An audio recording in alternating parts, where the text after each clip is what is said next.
Let's talk about debt, baby. Let's talk about you and me. Let's talk about all the good things and the bad things that may be. Let's talk about debt. Today, we are going to actually bring you some tools for your toolbox that you are going to get off this call and put to work for you right away. I'm so excited to be sharing this podcast with Cindy, who is one of our senior debt coaches, and she does a lot of the clarity calls with me. And I thought it would be really valuable for you, Cindy, to come on today so we can help people navigate what we know to be the most difficult season for a lot of individuals. And not just because of the debt that they have, but also because of the trauma that they're experiencing emotionally and the shame and guilt. And, one of the things that I want to touch on today is the creditor harassment that they're experiencing. I know you hear a lot of it on your side also, right? Yes, I do. It's a common theme. And for most people, they just don't know where to start with. How can I fight against these creditors? Yes, I know I owe the money. And yes, if I had it, I would pay it back. But do I have to get 50 calls a day? Do they have to call my neighbors and my relatives and everybody who I've known in the last 20 years in an effort to collect this money that I owe? And I am so excited because there's nothing more gratifying than to empower people and give them the tools to make them feel like they're back in control of a situation, right? Yes, I agree. And so today I'm going to be sharing with you my top 3 tips for fighting creditor harassment. Now, I am not denying the fact that you owe money. That is not what I'm saying today on this podcast. What I'm simply giving you are ways to hedge against the emotional trauma that you will experience while working to pay off your debt. So I know I have that. And Cindy, you're going to be sharing some things too today. Share a little bit as to what you're bringing to the table. Good. So I'm going to be bringing to the table the emotion of it all. And we get caught up. The tips are great to have. I love this podcast because we're going to merge the two, but we're going to address the possible or probable emotions that someone has when going through this, whether it's self-inflicted or it's there and you don't even realize it's there. And hopefully we're going to give some permission to you to look at that and be okay with it and tell it where to go. Awesome. Well, I'm so excited. So let's jump in. The first thing I want to say to people is, just like any type of relationship, I think that there's this avoidance approach and there's this direct approach. And even around your debts, as hard as it may be to swallow how much you owe, the normal response to credit card debt is, I don't want to talk about it. I don't want to deal with it. I don't want to talk to my creditors. I'm not taking these calls. And I'm here to tell you right now, the first tool I want to give you is permission to get in the driver's seat. And what I mean by that is, Cindy, if I owed something and I knew that they were going to call and harass me, guess what? I'm going to beat them to the punch. So number 1 tool, you know where all of your debts are. You know what banks they're at. You know what collection agencies they're at, and you call. And it should go something like this. Cindy, I'm going to role play with you. Okay. Hi, my name is Amber. I know I have an account with you guys right now. Yes. Yes, you do. Okay. And I understand I owe money, but I also want you to know I would like for my phone number to be removed completely from my account. And I would request that all correspondence come to me via mail. I do not want any phone calls to my phone going forward. What is your name? My name is Cindy. Cindy, thank you so much. And I'm going to make a note right here that is your request. We're going to take you off of our call list and make sure you receive everything via mail. Great. So I'm just going to make a note today, Cindy, that I spoke with you and you're at XYZ Collection Agency, and I would like everything, my phone number completely removed, all correspondence via mail. Thank you so much for your time. You're welcome. Okay. Do you see what we just did there? Like, to all of our listeners who are looking at their phones wondering which collection agency is calling you to collect at that moment while you're at lunch with your girlfriends or whatever it may be, we stopped the cycle. We took control of the situation because we as a consumer have a right to who calls us and who does not. There are rules and regulations around telemarketing calls. And all you have to do is ask. So when we hang up, when you get done with this podcast today, the first tool you have now is call all of your creditors or collection agencies, ask that your phone number be completely removed from your account and all correspondence come to you by mail. I can tell you there's another advantage to this. Do you know what it is, Cindy? I feel like I should, but that was a really fast question. So I we're going know it's a fast one. to. While I always think that, knowledge is power, having things in writing Mm, rather than having the verbal words spoken to you from a collection agency or a creditor, it's powerful because they can say anything they want to get a dollar from you over the phone. So, and if you pay that dollar, guess what? The clock starts ticking again for their collection activities. Whereas when you get something in writing in the mail, if it says, hey, we're offering you a settlement or we're offering to work something out for you, you actually have something physical in your hand that if they change their mind or do not honor their side of the agreement, you can always refer back to that, right? So there's so many reasons why removing your phone number, requesting that all correspondence come to you via mail is one of the most powerful tools. And it's not just about getting that in writing. It's about what it's going to do emotionally to you as you're going through your day and you're not being harassed. I mean, I can remember back in the day when I owed creditors, and Cindy, I'm sure you've had a season in your life to where you've experienced the same. I think it's actually more nerve wracking to hear some of the tactics that creditors will use to get you to pay a dollar than the it lie. is to know that you owe that money, right? Yes, yes. It, And I it's felt it's liberated being able to tell them to not call me anymore. It right, was liberating. right. And so you guys have these rights. Use them. What it also does, it shows these creditors and collection agencies that, hey, I'm not dealing with just an average borrower here. I'm not going to be able to bully this person around. Yes. I think people have to remember that, like, when you are dealing with a collection agency, I'm gonna paint a picture for you what that looks like. Okay, your bank or creditor has sold your debt for pennies on the dollar.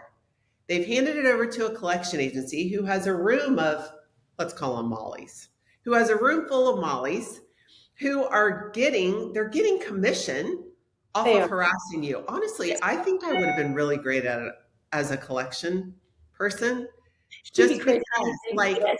you could literally think of so many ways to scare people to get their money from them. Now, keep in mind, these collection agencies have purchased the debts for pennies on the dollar. Mhm. They didn't even pay what you owe, but yet they want to hold your feet to the fire that you owe X. And they will not stop at any effort to scare you, to make you think that it's somehow secured, to get you to commit to a specific amount of payments without having anything in writing. But guess what, guys? As soon as you stop that, you've just set the stage for how they're going to deal with you. Such an important piece of this equation. So that is number one. Number two, one of my all-time favorite tips with collection activity. And I actually shared it because, as you know, this month is Financial Literacy Month, which, what a great theme for a month, because there's so much around finances that we all kind of just figure out on our own in life. And we feel so handcuffed, or we feel so unequipped Yes. to talk about financial things. And I have had the pleasure over the last 15 years of just diving in and doing the work and hearing and learning and seeing what works and what doesn't work. And I'll tell you, just setting the stage with removing your phone number, getting everything in writing, that puts you in the driver's seat. The second tip I'm going to give you, this puts you in control of the entire process, and that is validate your debts. Mm. And we talk to so many people, Cindy, people with collection activity, and they're like, well, I don't know where this debt is, or I'm dealing with such and such collection agency, and I just don't know what that's going to look like if I pay them, the first thing I always say is, well, have you actually validated the debt? And they're like, validate the debt? What does that mean? So I thought it would be important to share what validation looks like.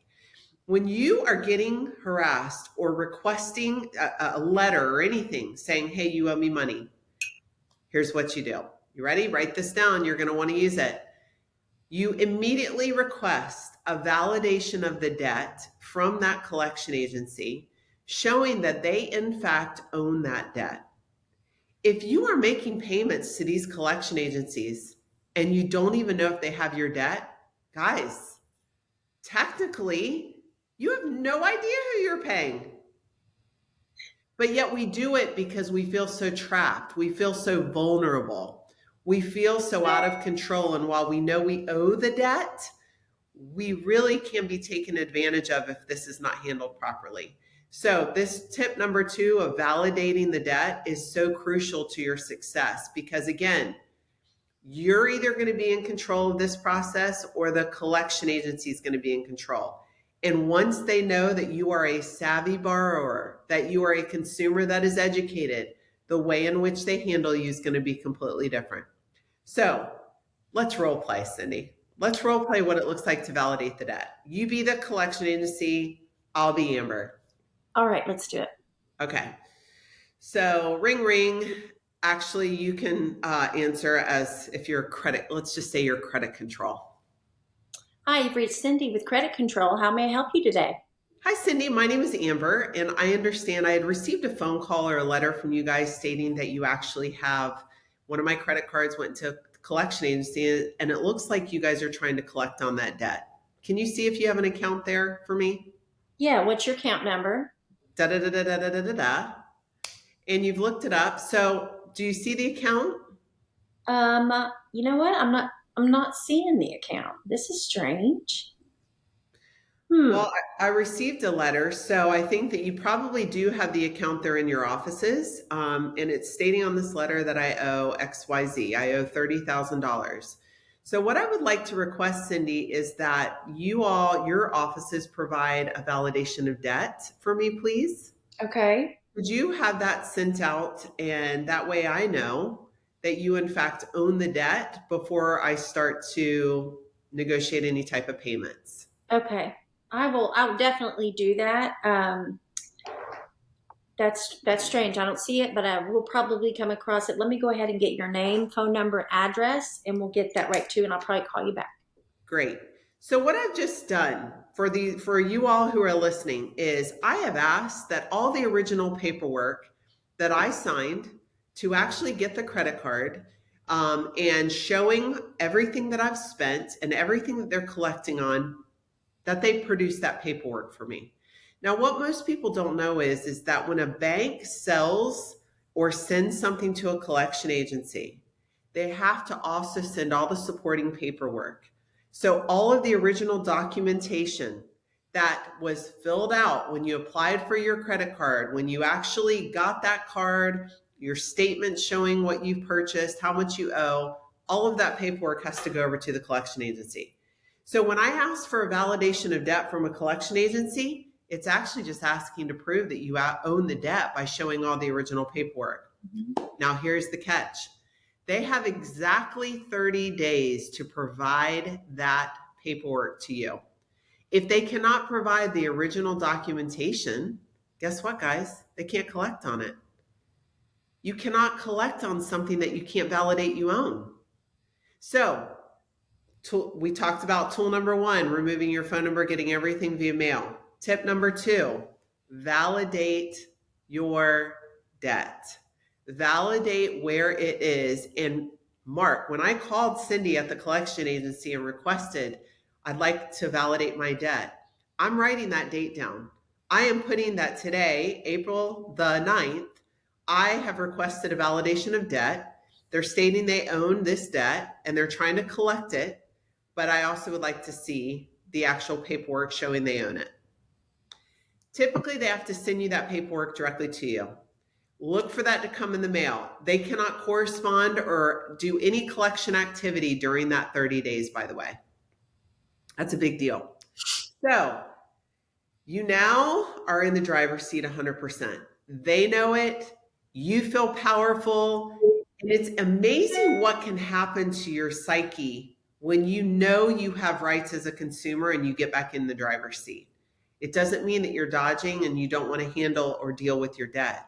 It simply means you're protecting your peace. You're protecting your sanity. You're handling it as a savvy consumer rather than a vulnerable borrower who's being harassed and bullied. Okay? So I love talking about this because probably the biggest pain point for people when we do clarity calls is just this idea of like, I can't take it anymore. You can tell these collection agencies, they've gotten to people, right?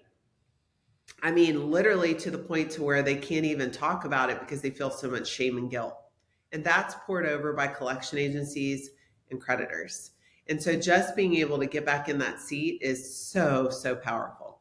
And then the third tool that I'm going to give you for your toolbox before I let Cindy share the 5 things that are affecting you emotionally is this.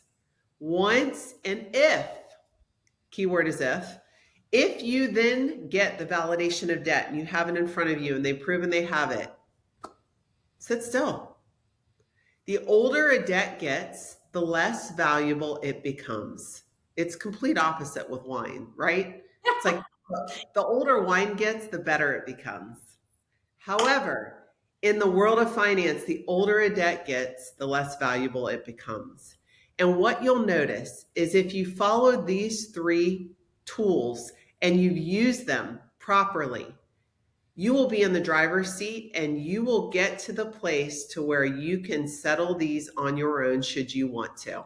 Because once they see they can't harass you, once they see they can't call you, once they see you've actually gone through the process of validating the debt and you're a savvy borrower, guess what? The debt's aging. And the older a debt gets, the less valuable it becomes to a collection agency who's purchased it for pennies on the dollar. You'll start to notice that those letters that you requested, they're actually offers to settle the debts, to get them taken care of, which is exactly where you want to lead them. So I am so excited. I know that so many people I've done calls with, they've asked for these tips. And so I want our listeners today to take these and run with them. If you are sitting at home overwhelmed just with the anxiety and stress of your debt, these 3 tools that I just told you to combat your creditors and collection agencies, put them to practice today and share your feedback with us. Let us know how they're working for you. Obviously, we do clarity calls. We work with people one-on-one who would rather have us work on their situation rather than try to do it themselves. That's always going to be available through our clarity calls, which you can find on our website, reducemydebts.com. However, for those of you who just need the tools to combat the day-to-day dealings, this is where you found them. So definitely let us know. And Cindy, share with us what you discovered in the 5 effects emotionally, what not using these tools, what it's doing to people. I am excited to share these with you because, first of all, I think it's really important to know in this type of situation that we're not alone, that you're not alone, that myself and Amber, we were never alone. And a lot of times you may feel that way. So please know that right away.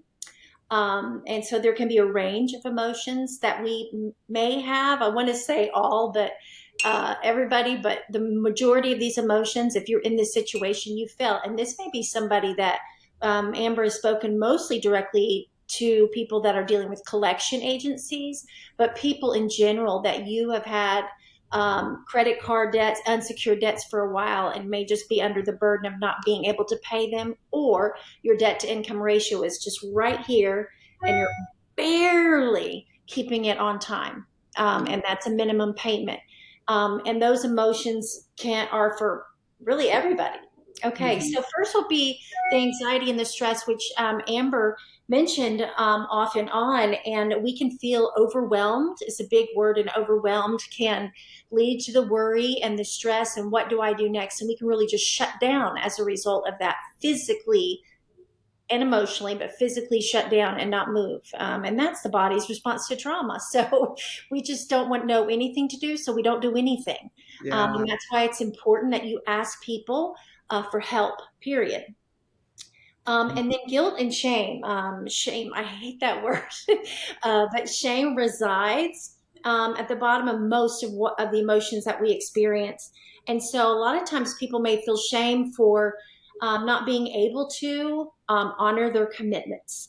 And that is, to me, really unfortunate and sad, because I wish I could tell at that point shame where to go, but I know people have to have this experience themselves. A lot of times that shame will go to you possibly telling yourself that I'm a failure for not honoring my commitment, or I'm inadequate next to the person. We'll do a lot of comparison. Comparison does not lead anywhere healthy.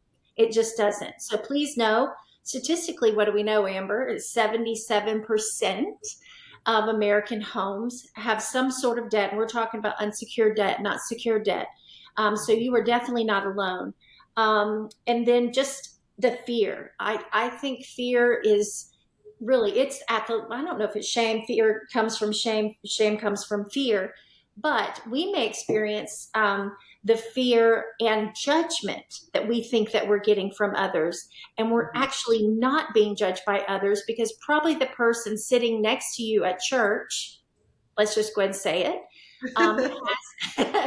has as much debt or more than what you have. And so judging is, for one person, he died on the cross and we're not it. So we're not, if we're really, it's a bigger issue. We're not being judged by others. Please know that it's what we're doing to ourselves.